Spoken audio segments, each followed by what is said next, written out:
Okay, so let's jump into the dashboard now. Now that we're into the dashboard, I'm gonna go just do a quick little run through, show you what it looks like, and what I have had to do to get this dashboard to fit in my car. Now, this car, like I said, is 40 years old. A little bit older, but here or there. I'm gonna go with these speakers. These speakers were a nightmare to get in. The holes are way too small. And what I had to do is I had to take a Dremel tool and slowly carve out the plastic. I had to be very careful, because if you're not careful, you can hit right here with the Dremel tool and destroy this vinyl wrap very quick. Fabric, I mean, it's just like kind of wrapped around it.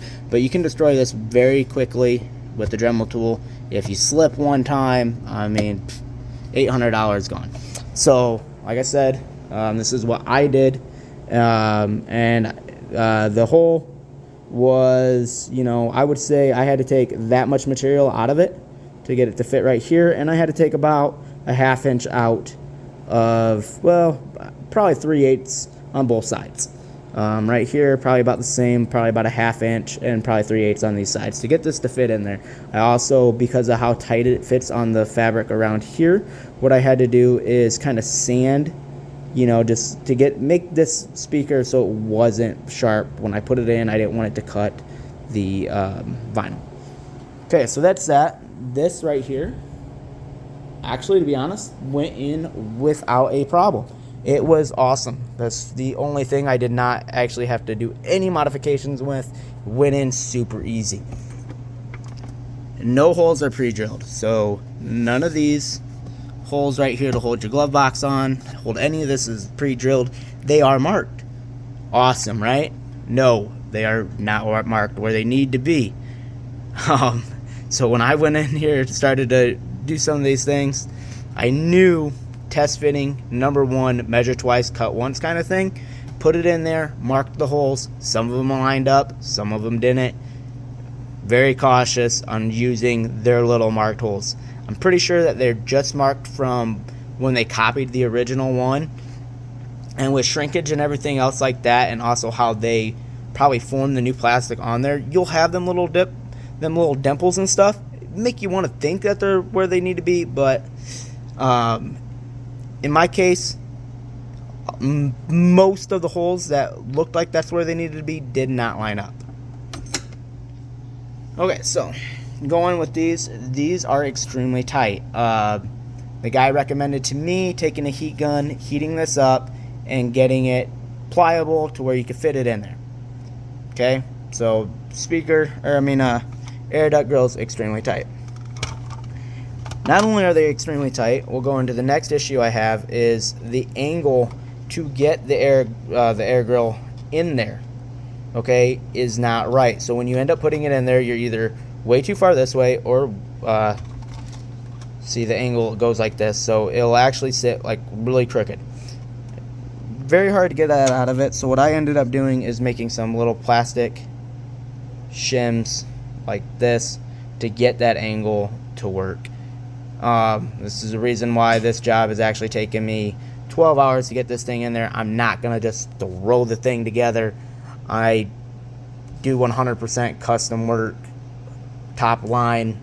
Want my stuff to look fantastic, flawless. I want it to look good when I'm done with it. Okay, so we'll come back to the next issue that I had with this thing.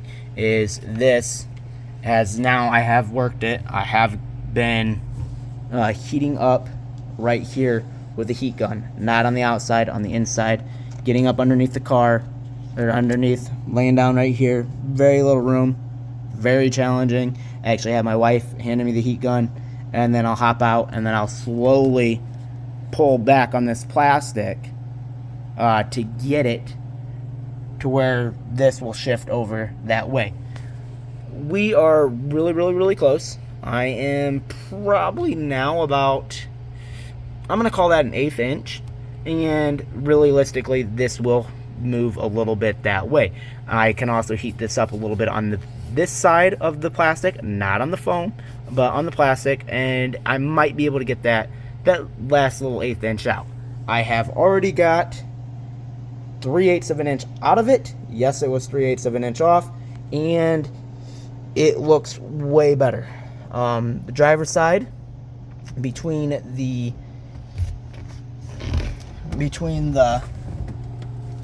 this pillar and that pillar, if I open up the door, what you will see is how far off it overhangs outside. So the whole dashboard from rail to rail, it seems like it could have all been shifted. Unfortunately, if I shift it all this way, then my problem is this side will not line up. This side is actually pushed too far forward when I put it in the car, so I actually had to take some material out of that side, which then put this in the right spot, but yet this was still off because it was just like this right here is too narrow. Now that could be from a couple of different things. 40-year-old car. This transmission tunnel right here could be off that distance, that amount. By all means, that is a possibility. The car that they used when they made this mold could have been off, and they went off that mold, and that could have thrown everything off. I will say, going off my original dashboard, it fit in here fantastically. Everything lined up. I just had cracks, in spots that I did not like it. Therefore, put this in there. This right here, the windshield wiper switch, extremely tight. Had to heat it up, had to wiggle it in there, let it cool down, pull it out, heat it up again, get it in there, let it cool down, pull it out. The more times I was heating this up, the more chances of crackage, overburning, and stuff like that. Here again, have to go off your skill level. Headlight switch. The headlight switch is not made the same way the OEM one is on the dashboard. The OEM one goes directly, headlight switch goes right into the plastic backer, and it's got a slot in it, so it lines up. I had to file the slot into this, and then you have plastic on the back, and then it's with about, I would say, 5/16 of an inch of foam, and that the actual headlight switch bottoms out against. I personally don't like that. I would like the headlight switch to bottom out against the foam or the plastic. That way, you are not stretching that foam out as it heats up and cools down. To me, I think that's going to be a spot of concern down the road if I allow this car to get warm. Dashboard. I think you might have a crack issue there. I'm trying to point out all the negative things on the dashboard so you know exactly what you're getting for $750 to $800. You might be able to get it cheaper, but that's pretty much the ballpark of these dashboards. All right, so what I had to do right here, because like I said, the dashboard was too far forward this way, okay, towards the passenger side to get this to line up. So what I ended up having to do was I had to take some material out of this right here, and then I also had to try to bend that side in, heating up the back, bending it in, and getting that to where it would suck it that way a little bit easier and take some material out of here. I just simply took some foam out on the back side, got right up to the wrap, and then reheated it up, put some adhesive on there, put it back solid. So then we go back over. Now I've got this nice lined up. Kind of show off my little cool gauges that I completely designed, developed, and stuff. And so then we come back, and I'm going to go through this. This side, like I said, already kind of went over it. It's just one of them things that lining up things, like right here, this does not line up. So what I'm going to do to get that to line up is simply, I'm going to make a new one of these that actually goes out a little bit farther. That will allow this thing to get shut farther in, which will allow this to go in a little bit more. That is something that I still got to do, but right now it is shutting. It looks way better than, what it did. It is all the way adjusted. That way, these holes do not come drilled. These holes do not come drilled. These holes right here are the most important ones that took me a long time to finesse to get the dashboard to actually go in good. And with that all being said, I'm going to jump back in here. I'm going to get this ductwork back on. I'm going to get this in there, maybe heat this up just a little on this side to get that last little 1/8 inch out, but it's not 3/8 of an inch out anymore. Hope this goes through. If you're willing to put a lot of time into it, I think you can get a nice dashboard out of it. It's, you know, $800. I got 12 hours in this thing. I'm going to have a little bit more time into it after it's all said and done. The speaker grills are not in. I'm imagining that they are going to be a very tight fit. So it's just going to be one of them things where I might have to warm some stuff up, push it in there, and then hold it down with like a book or something to get it to flatten out. Now, here again, full 100%, want to stress, again, this is what I am doing on this car, on my dashboard. This is what I had to do. These things are produced. There is going to be some differences on the dashboard. There's going to be some differences in your car. It's 40 years old. Just that tunnel issue was one issue that I really just have a lot of time in trying to get everything to line up perfectly. The speedometer, I mean, that is plastic. It is very thin, old plastic. A lot of people, when they put these in there, break them. I put it in from the driver's side and was very slow about it, and then popped the passenger side in. That's how I did it. I didn't break anything, so getting the speedometer, but I was also very careful, and I've taken a lot longer on this, putting this dashboard in, than anybody would have on the forums.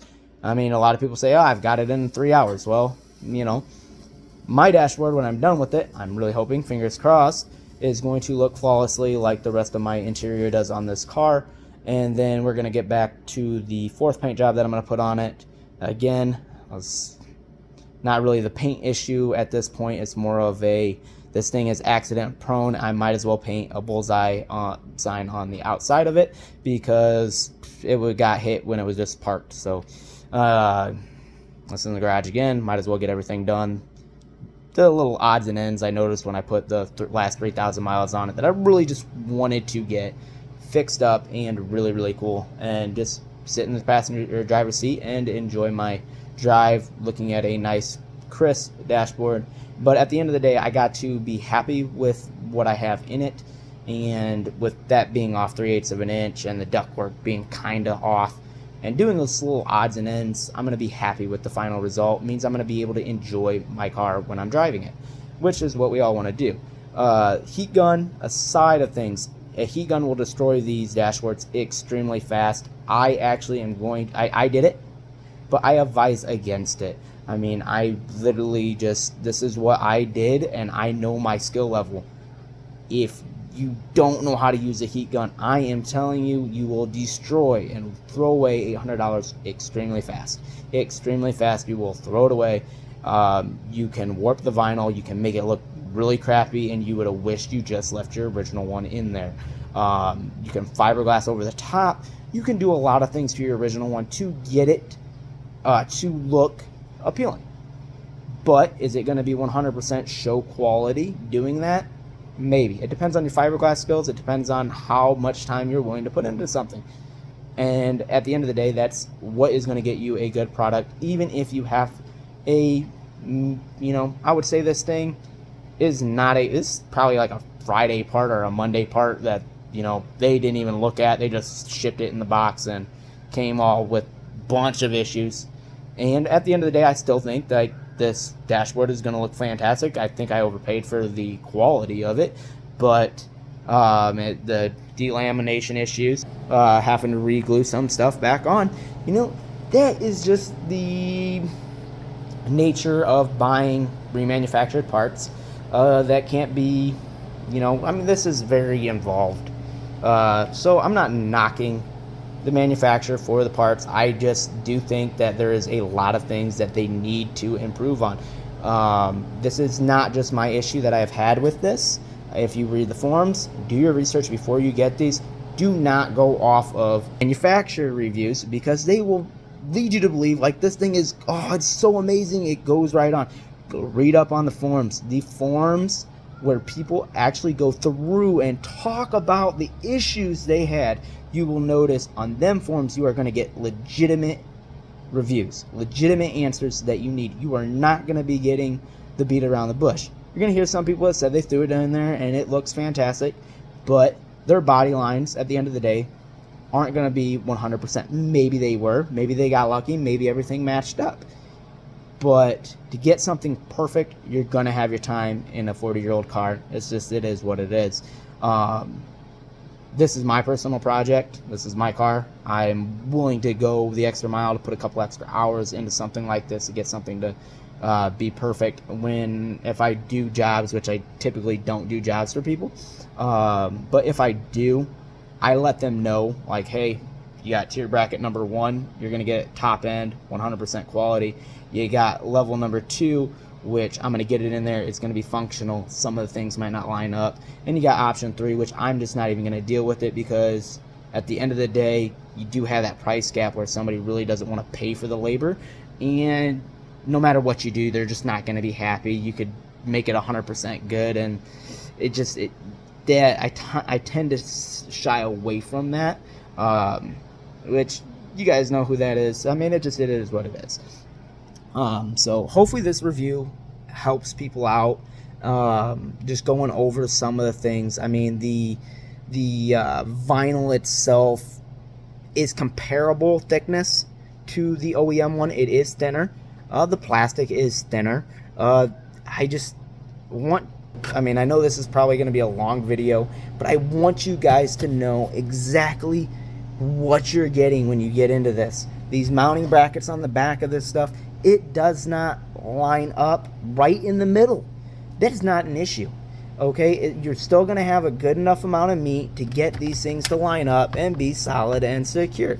The plastic is a little thinner. I mean, but here again, you had 40-year-old plastic, and the plastic making process has improved. So is the overall strength the same? I don't know.